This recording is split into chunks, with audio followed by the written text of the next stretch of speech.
Bonjour à tous, bienvenue sur Info 83. Aujourd'hui, on va parler d'un thème, un thème de santé qui nous concerne tous avec deux représentants de fédérations. Je vous présente Claude Lelès. Vous êtes le président à l'échelle nationale de la Fédération nationale des ambulanciers privés, FNAP, c'est ça? C'est exact.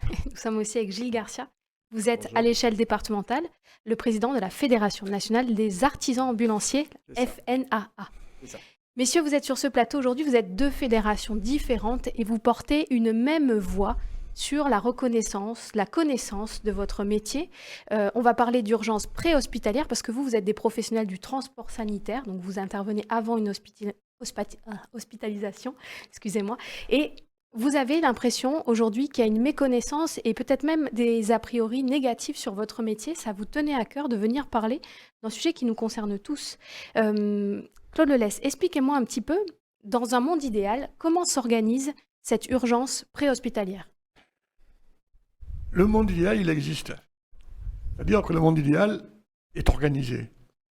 Donc il est organisé par un organisme qui s'appelle le SAMU, Service d'aide médicale urgente, qui a pour objectif de recevoir les appels de secours médical, quelle que soit leur origine. Et à partir de ces appels, ce service a à sa disposition tous les moyens pour intervenir, en l'occurrence la Marine nationale si c'est en mer, la gendarmerie aérienne si c'est en l'air, et nous concernant, les ambulanciers privés pour aller transporter les patients et les amener à l'hôpital dans le cadre de l'urgence hospitalière. Et nous travaillons avec nos collègues qui sont les sapeurs-pompiers dans le cadre de certains transports qui sont de leur compétence. Donc le monde Rêvé, idéal. il existe. Il faut simplement que celui qui a la charge d'organiser, le chef d'orchestre, il faut qu'il use sa baguette pour que chaque participant fasse le job correctement. Gilles Garcia, aujourd'hui, ce qui se passe quand un usager appelle le SAMU peut rediriger vers d'autres personnes que vous? Est-ce que le SAMU redirige vers les pompiers ou est-ce que c'est les usagers qui ont le réflexe d'appeler les pompiers avant d'appeler le SAMU? Alors, lorsque l'appel censément arrive au SAMU, qui a un rôle de régulation en fonction de la pathologie du patient qui est évoqué, ils choisissent le vecteur le plus approprié et ils envoient le vecteur le plus approprié. Donc, ça peut être le transport sanitaire privé, donc les ambulanciers, ou les sapeurs-pompiers, ou un médecin généraliste, ou éventuellement un conseil médical. Voilà comment ça fonctionne en théorie. Dans les faits, vous êtes confrontés, en tout cas les personnes qui sont vos collaborateurs sont confrontés sur le terrain à une sorte de mélange des genres quand on est à l'hôpital entre toutes les personnes qui se chargent de cette urgence préhospitalière et vous tirez un peu la sonnette d'alarme en disant il faut bien s'en tenir à l'organisation parce que sinon on est dans un flou qui n'est pas profitable ni aux patients ni aux collaborateurs. C'est bien ça? L'ambulancier privé est un îlot de privé dans un océan de public. Donc, il est vu comme notion financière. Oui. Donc, ambulancier privé associé à l'argent. Or, l'argent, malheureusement, on n'en a pas beaucoup et on nous paye largement moins cher que l'ensemble des intervenants publics. Bon, qui ne sont pas bénévoles, qui sont payés pour le travail qu'ils fournissent. Il y a de l'argent aussi chez nos soignants. On pourra y revenir. Oui. C'est un autre débat. Le simple fait, si vous voulez, c'est que quand vous avez une grand-mère de 70 ans qui se présente donc avec un ambulancier privé missionné par le SAMU dans un centre hospitalier toulonnais et que cette patiente n'est pas reçue pour les raisons qui nous échappent et qui reste 2 heures ou 2 heures et demie dans la voiture à attendre qu'elle soit prise en charge alors qu'elle a sa vie en danger. Et que parallèlement à ça, vous avez des VSAV qui arrivent avec des chevilles tordues, VSAV, c'est véhicules de secours aux victimes, donc qui arrivent avec des pathologies, je dirais, bénignes, et qui, eux, sont prises en charge immédiatement parce que c'est le service public. On marche sur la tête. Oui, bien sûr. Et l'une des conséquences que vous notifiez, en tout cas, vos deux fédérations disent si on n'a pas une organisation qui est intelligente, hein, une bonne intelligence, la conséquence, c'est une forme de maltraitance envers les patients. C'est-à-dire que vos collaborateurs se retrouvent à être acteurs d'une maltraitance qu'ils n'ont pas choisie. Tout à fait, maltraitance, donc on fait vis-à-vis des patients, bien évidemment, et vis-à-vis aussi de nos salariés qui se sentent bafoués. Il faut savoir que l'ambulancier, le diplôme de l'ambulancier, c'est 6 mois d'études, donc c'est des niveaux bac hein, qui sont formés. Aujourd'hui, ils ont été formés pour faire ce beau travail d'ambulancier, aussi faire de l'urgence. Quand ils se voient rétrogradés, si on peut dire, sur le terrain par des comportements de personnes, entre guillemets, et bien à un moment donné, on en arrive à de grosses déceptions sur le choix du métier qu'ils en ont fait. Enfin, nous, c'est le retour qu'on a vis-à-vis de nos salariés quand on discute avec eux. Ils ont fait ce travail parce qu'à un moment donné, ils sont dans l'aide et dans l'entraide. Ils sont là aussi pour faire de l'urgence. Et quand l'urgence, pour eux, l'urgence réelle, ne leur est pas confiée. Et ça les frustre. Concrètement, pour parler un petit peu cash, ce que vous dénoncez là, c'est de dire qu'il ne doit pas y avoir de hiérarchie entre un pompier, un sapeur-pompier, un ambulancier privé. Concrètement, est-ce que c'est vrai que les ambulanciers dépendent du ministère des Transports et non de la Santé, par exemple? Est-ce qu'il y a une différence aujourd'hui de cet ordre-là? Non, mais ça n'a. Si vous voulez, on va dire que c'est pas dans le débat. Que nous ayons deux ministères, que nous dépendions de deux ministères, il s'avère que comme on a des véhicules et du transport et qu'on peut assimiler qu'un ambulancier fait partie de la convention collective du transport de voyageurs, parce il y a des autres, dans le transport, il y a des autobus, il y a plein de choses. Donc dans la partie, si vous voulez, organisation du travail, qu'on soit dépendant du ministère du transport, c'est pas choquant. Alors vous êtes sous la tutelle de l'ARS. Mais par contre, nous sommes aussi, on a deux ministères, on est dépendant du ministère de la Santé, parce que tous les textes sont des textes du ministère de la Santé, et nous sommes dépendants sous la tutelle des ARS départementales. Ça joue pas dans la reconnaissance que les pouvoirs publics peuvent avoir de votre activité? Vous vous sentez bien connu des pouvoirs publics? Ça joue sur le fait que, si vous voulez, le ministère de l'Intérieur est un ministère qui est très puissant, et qui met la main facilement sur le ministère de la Santé, qui est un ministère un peu tendre. Donc, ce qui fait que le ministère de l'Intérieur prend souvent le dessus sur le ministère de la Santé pour imposer les vues des gens qui sont sous sa coupe. Et nous sommes toujours des privés. Donc, le ministère de la Santé nous impose, mais ne nous défend pas toujours très bien.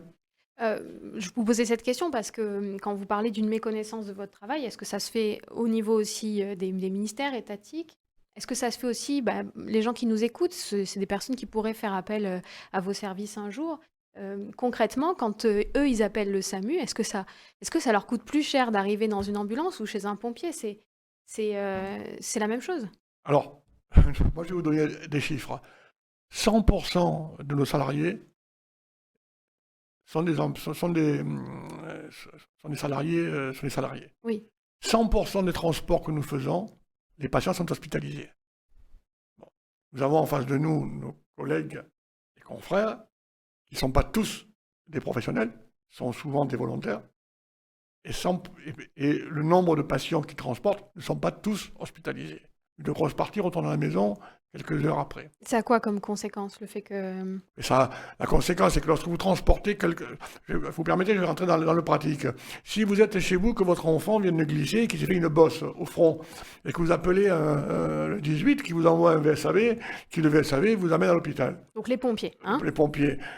Une demi-heure après, on aura mis un pansement sur le front de votre enfant et vous retournerez à la maison. Donc vous avez indirectement un peu encombré les urgences. Moi, quand je vais intervenir, mon patient il sera hospitalisé. Parce que je suis intervenu à la demande du SAMU avec une prescription médicale. Oui, donc c'est pris en charge par ce qu'on appelle le service public. Hein. Vous êtes payé par le service public pour cette opération-là. Les pompiers se plaignent aussi souvent d'être appelés pour des choses qui ne sont pas forcément dans leurs compétences. Comment on peut donner un message aussi aux personnes qui nous écoutent? La règle, c'est que... C'est moi qui réponds. Il y a un problème avec la réponse? Pourquoi vous... Oui, parce que moi, si je réponds à votre question, ma réponse risque d'être un petit peu disproportionnée. Je vais laisser le président national, qui a plus de tact sur la réponse à vous donner. Et moi, il y a ce que j'en pense, et ce que j'en pense, des fois, vous savez, il y a des choses qui ne sont pas bonnes à dire. Donc, je vais laisser la parole à M. Delez. Vous savez, tous les parties prenantes de ce dossier se connaissent bien, que ce soit l'ARS, que ce soit le SAMU, que ce soit l'hôpital, que ce soit les ambulanciers privés, ou que ce soit les sapeurs-pompiers. Et c'est jeter un moment non plus. C'est-à-dire que, si vous voulez, chacun vous dit « je ne suis pas intéressé à faire ça, mais je saute sur tout ce qui bouge ». Alors, après, il y a vous savez, il y a des rédactions de protocoles qui disent, il y a ce qu'on appelle le prompt secours, le départ réflexe, si vous voulez, il y a plein de choses qui ouvrent la porte, si vous voulez, aux interventions. Alors, quand vous dites à quelqu'un, alors, moi, vous savez, les chiffres sont intéressants. On compare en général la sortie de ce qu'on appelle un SMUR. Le SMUR, c'est le service mobile d'urgence et de réanimation qui sort lorsqu'il y a une urgence vitale. Oui, on ne peut pas déplacer la personne non. sans soin, Lorsque le médecin estime que la personne qui a besoin de secours médicaux est en danger, et donc qui ne peut pas être transporté en l'état bien sûr. où vous avez décrit sa pathologie.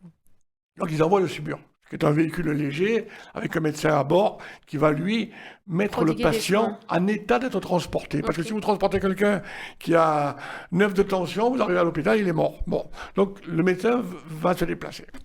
On estime que, si vous voulez, dans les interventions d'un SMUR dans le Var, on va dire c'est à peu près 3000 interventions. On fait un équilibre en disant, sur 3000 interventions en SMUR, on peut estimer qu'il pourrait y avoir, 9 000, 10 000 interventions d'erreur. Un prompt secours qui n'était pas un prompt secours, un départ réflexe qui n'était pas un départ réflexe. On peut, on dit 3 000 SMUR, ça fait 9 000 missions. Aujourd'hui, notre département, la totalité, c'est 110 000 missions. Qu'est-ce que vous tirez comme conséquence là-dessus, votre éclairage ? Que ce qu'on appelle l'urgence vitale n'est pas obligatoirement vitale, avérée. Ce qui veut dire que le reste, c'est de l'urgence préhospitalière. C'est-à-dire qu'un patient qui est chez lui et qui vient de faire un malaise, lorsque le médecin a régulé et qu'il a eu le patient ou qu'il a eu la famille du patient et qu'il a pu déterminer quelle est la pathologie, il n'y a peut-être pas une urgence vitale, il y a une urgence de transport, mais pas vitale. Qu'est-ce que vous demandez aujourd'hui, Gilles Garcia ? Vos deux fédérations qui portent un même message, quelle est la demande concrète que vous formulez ? Moi, idylliquement, j'aimerais que les textes soient respectés et qu'ils soient appliqués. Parce que les textes sont écrits, comme vous l'a dit M. Delez. Il y a les textes, tout a été écrit, donc on vit dans un monde idyllique, pour reprendre ces mots, mais si ce n'est que sur le terrain, c'est pas appliqué. Voilà, moi on demande qu'une chose, c'est que les textes soient appliqués, que le SAMU fasse son travail. Lorsque c'est un transport médical, à un moment donné, ça doit être régulé par le SAMU. Moi, je vais parler de perte de chance, je vais aller sur ce terrain-là, parce que c'est quelque chose qui me touche énormément. Moi, je pense que quand les gens font le 18 et que le 18 fait partir un vecteur, alors sur une urgence avérée ou pas, la perte de chance, elle est que lorsque les pompiers arriveront au domicile et qu'ils se rendront compte de l'urgence de l'intervention, ils feront appel à partir de là au SAMU, parce que les sapeurs-pompiers, ce sont comme des ambulanciers, ce sont des secouristes, comme les ambulanciers. Nous, quand le SAMU nous mandate, l'appel a été régulé par un médecin. C'est différent. Quand je parle de perte de chance, c'est que lorsque les pompiers arrivent au domicile et qu'ils se rendent compte, parce que c'est passé à travers, qu'à un moment donné, l'urgence est grave, parce qu'elle peut être grave, elle ne peut pas être vitale, mais elle demande une médicalisation donc, du SAMU. À partir de là, la perte de chance, elle est là. C'est qu'on a perdu déjà 20 minutes pour intervenir chez le patient. Ensuite, il va falloir compter 20 minutes pour que le SMUR soit déclenché et intervienne. Donc en gros, il se passe une petite heure où le patient perd des chances, que ça peut être en fonction de la pathologie qu'il a, cardiaque, cérébrale, circulatoire et autres, le patient a une perte de chance. Et tout simplement parce que l'appel n'est pas régulé. L'appel n'est pas régulé par le SAMU. Donc là, je parle de perte de chance vis-à-vis du patient. Et ça, il faut en avoir conscience. Il faut en avoir conscience. Pour moi, c'est quelque chose d'important. Merci messieurs en tout cas d'être venus nous parler de vos métiers parce que c'est vrai que vous faites partie de notre quotidien. Bon, on espère avoir à faire appel à vous le moins possible, pardonnez-moi, mais heureusement que vous êtes là bien sûr. Le réflexe qu'on peut avoir peut-être c'est de composer effectivement le numéro du SAMU, c'est le 15, hein. Je Le dis pas de 15. bêtises, c'est bien le 15, vous voyez les réflexes restent quand même. Appelez le SAMU parce qu'effectivement c'est l'autorité régulatrice. C'est la personne compétente pour vous envoyer l'équipe qui va prendre soin de vous ou de vos proches et appeler les pompiers dans les cas qui sont dédiés. Vous le savez, hein, le feu notamment, c'est quand même leur compétence première, mais c'est aussi des personnes qui font partie de notre quotidien et on a de la chance en France Bien d'avoir sûr. tous ces acteurs qui sont là pour le soin de tout le monde.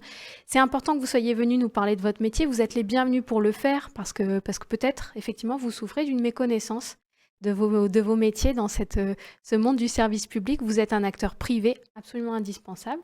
Donc, écoutez, j'espère que le message sera passé. Et vous êtes les bienvenus ici, sur le plateau d'Info 83. Merci beaucoup. Merci, messieurs. Merci. Et à bientôt sur l'antenne d'Info 83.